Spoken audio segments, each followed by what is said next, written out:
Hi guys, thanks for checking out the channel. In today's video, we're going to be second fixing this beautiful bathroom.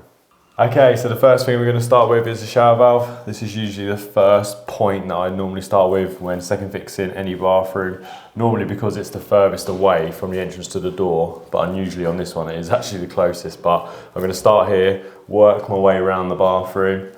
And sometimes if you've got your shower valve position wrong when you're first fixing it, it can actually be quite time consuming to get it right. So part of the reason of getting a shower valve done first, just so I know this bit is done, I've got no worries, and usually it's the easiest place to start with as long as you first fixed it properly. So I need to get this tape off here. Now this customer has gone for a brass effect to complement these lovely tiles, and I would say brass and gold is getting really popular. A lot of the bathrooms we do now are that colour. Now this isn't actually a thermostatic mixer valve, it's just a mixer, and again this seems to be getting quite common. We see this quite a lot now. So all I'm going to do is just dry fit it first. That needs to slide on there, and I can already foresee a problem because they haven't cut enough access on the back of that valve. So sometimes what happens is on the back of these shower plates you have like this recessed section here, and that needs to go sort of into where the tile is. But they've done a really neat job. They've cut it really tight, they've grouted it, they've done what they thought was correct, made sure it was waterproof, but actually that won't push all the way back. So luckily for me, the tiler and the builder are on site, so I can speak to them, let them know. If they wasn't here, to be honest, I would just get that cut out myself. But as they're on site, I'll let them deal with that issue. Right, let's move on to something else. Okay, scrap that. I can't find the builder or the tiler. I think they must have headed down the bakery or something. So what I'm going to do is just get my diamond blade out. I've marked out the plate so I know how far I can actually cut it to. It isn't too far. It is probably only about 10 mil on this side and then underneath. So get the grinder out, cut it out. Sometimes these are things you have to deal with when you're second fixing. Nearly every time you have an issue like this. So one of those things. Let's get it cut out and then we can move on. Right, here we go. Mate, that is quite close, isn't it?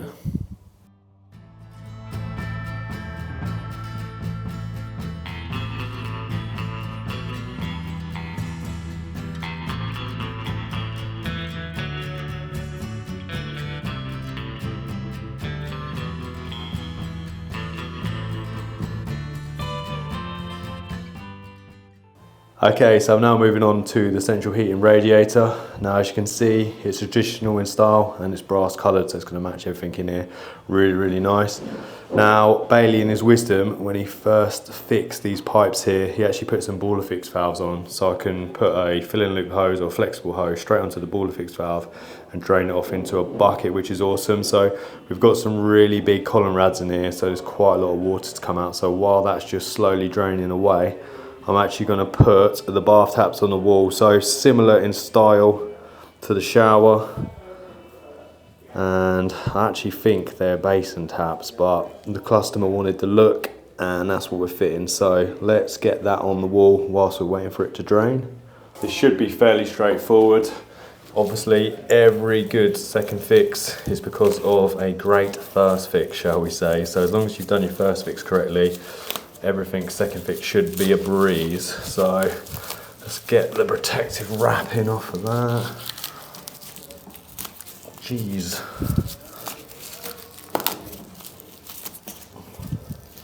Got some really accurate tight cuts, which is really good. So you've done a great job because the shrouds on these aren't normally that big. There we go. And then let's get this off. So obviously it's important to protect the brass side of these fittings, because on these you can't actually take them off. They're fixed permanently, so whilst the tiler's working on it, they need to be protected. Just need to make sure the water's off before I remove this green plastic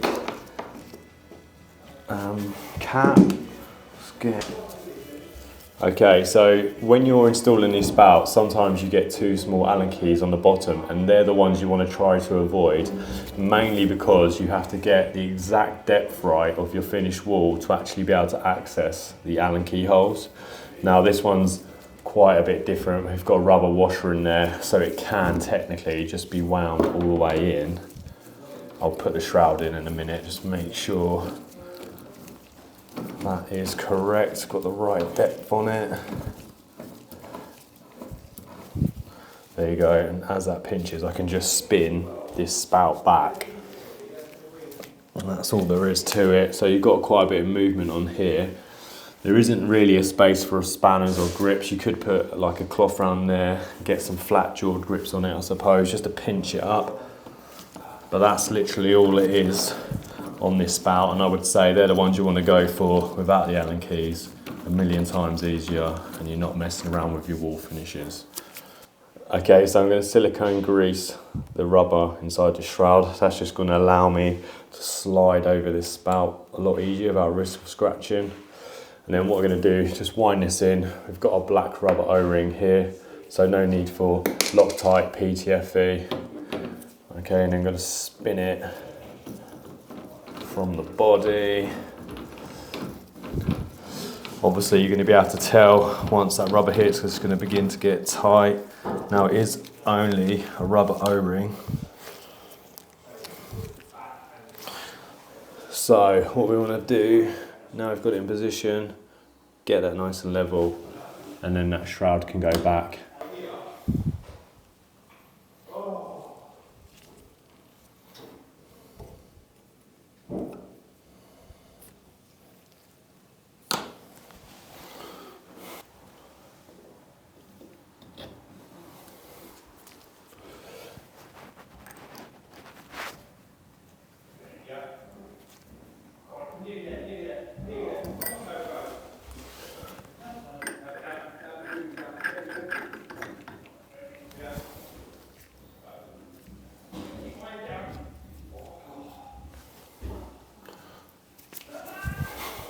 Okay, so back to the towel rail. What I've done now, the pipework's all drained down, is I've cut the copper pipework down, put the valves into position, and I've worked out exactly where my radiator is going to be sitting.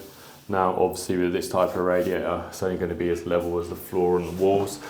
Now, because the wall's tiled, it's quite hard to mark where I'm going to be drilling and putting some wall plugs in. So what I've done is I've got my tracer pencil, I've swapped it out for a yellow wax crayon type lead, which you can buy in a packet. It normally comes as like a set, and that will just allow you to mark on the tiles. Now I could use a Sharpie, but I don't want to risk getting the brass covered because Sharpies are quite thick. Unless you're buying thin ones, of course. So all I'm doing now is I'm just leaning this against the wall, marking where I need to be drilling with this yellow wax crayon. Now, it won't come out like very, very visible. I must admit, it does only leave like a thin layer on top of the tile, but it's enough just to either mark it again with a Sharpie so you're clear of the brass and the decorativeness, so you're not actually like marking that up, or just get your hole saw or your tile saw, straight onto it and just get them piloted through.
Okay, that is the cistern connected to the pan. Now what I've done, I have put the flexible pan connector on, which I'm just dry fitting, just to make sure the whole thing can push back to the wall.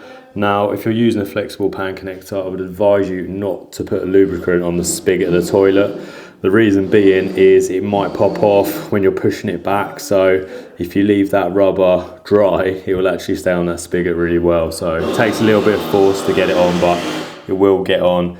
And there you go with the cold water main, just got that flexible hose. So by the time this is all pushed back, it will literally be quite rigid and straight. So it's only just to allow me to have that extra movement with the pan connector there. Now underneath this floor here is an incredible amount of copper pipes. I know that because I installed all the heating. It was the only way we could do it, or the only route. So it runs all the way through there to that airing cupboard over there. So I can't actually screw it into the floor. Okay, so that's the toilet all in position. Now I can't actually screw it down to the floor because we've got a load of pipework that runs directly underneath it. So I've secured it to the back and we're just going to silicone around it. Now the customer has helped me lift in this freestanding bath as I'm here by myself today. And as you can see, I've just got it jacked up one side on an old bucket. Now, honestly, I wouldn't recommend doing that. To work on these, really, you want to slide some timber either side just to jack it up. And in hindsight, I probably shouldn't have put the tap on. Even though I've been doing this nearly 20 years, I should learn my lesson, so can only jack it up so high. But anyway, it's quite hard for me to film and show you exactly what I'm doing. But if I just get underneath, I'll show you how I am connecting this up. So under there we've got our bath waste, so standard bath trap. Then I've connected that up to a flexible hose, and as you can see, it just drops straight into this 40mm bit of waste pipe here. Now, to do this with a rigid pipe is extremely difficult. Respect to any of you plumbers who are doing this with rigid pipe work and getting it right. So we did used to do that before, but in all honesty, these McAlpine flexible wastes are really good, really sturdy. You've got flexibility when you're obviously moving a bath into position. You just got to make sure that when you do your first fix that you locate the pipe in a position where the flexi can be used. So as you can see, we're actually wrapping it around the leg there and then dropping down into it.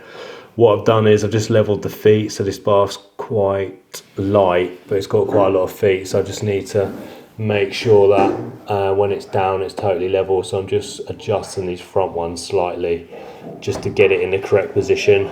And then that's pretty much it. So you can check the waste in this position by pouring some water in it, but this one's so light, I'm just going to put it down and then I'll run it later.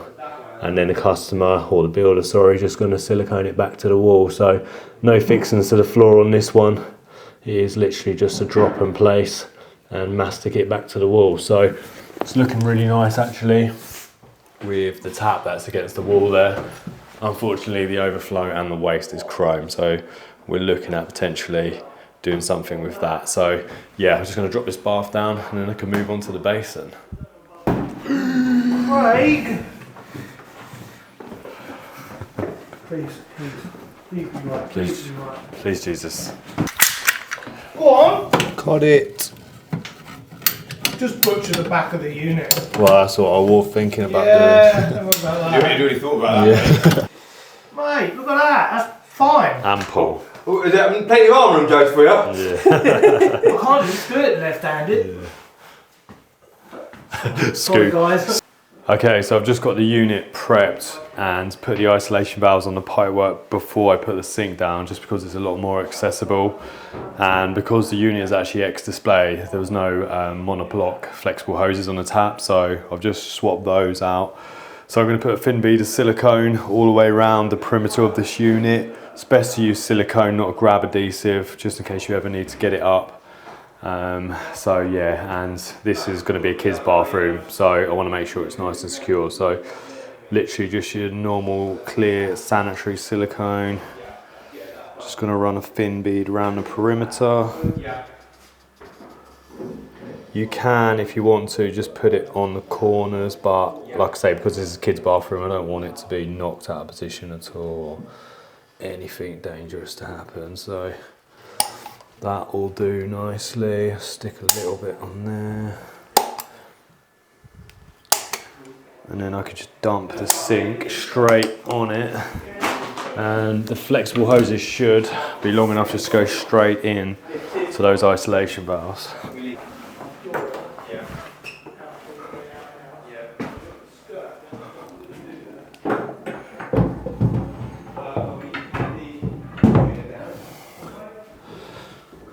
Whoa, that's not right.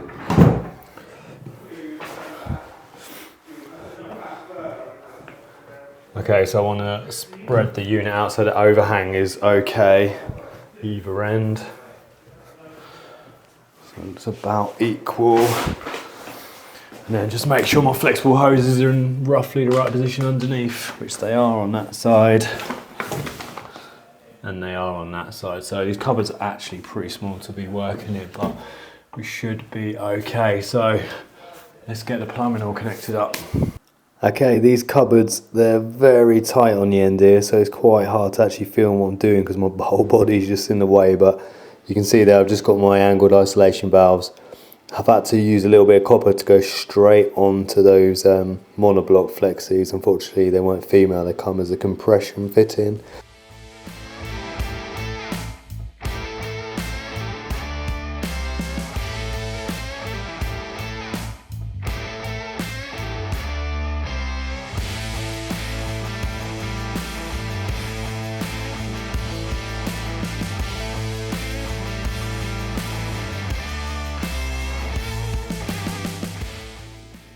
Okay, so that's that bathroom suite complete. Pretty happy with what we've achieved in a day. The only thing we've got left to do is put the shower head on, but the panels for the ceiling aren't here yet, so we'll come back to do that another day.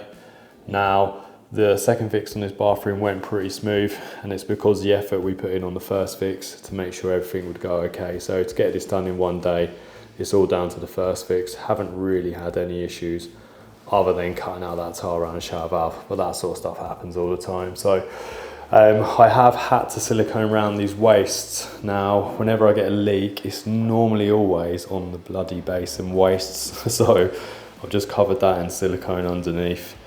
I have checked the washers are fine on top, but if it continues to be a problem, I'll just take the washers totally out and just use silicone instead. Yeah, really happy with this one. I really like the look of it. It's very, very nicely done, very, very nicely tiled. And yeah, I'm looking forward to hearing what the customer thinks when they're using it. So glass isn't on, I'm too posh to fit glass, much to the client's disapproval. So anyway, thank you very much for watching the channel. Hope you've enjoyed this video and hopefully catch you on the next one. Look at them fancy shelves.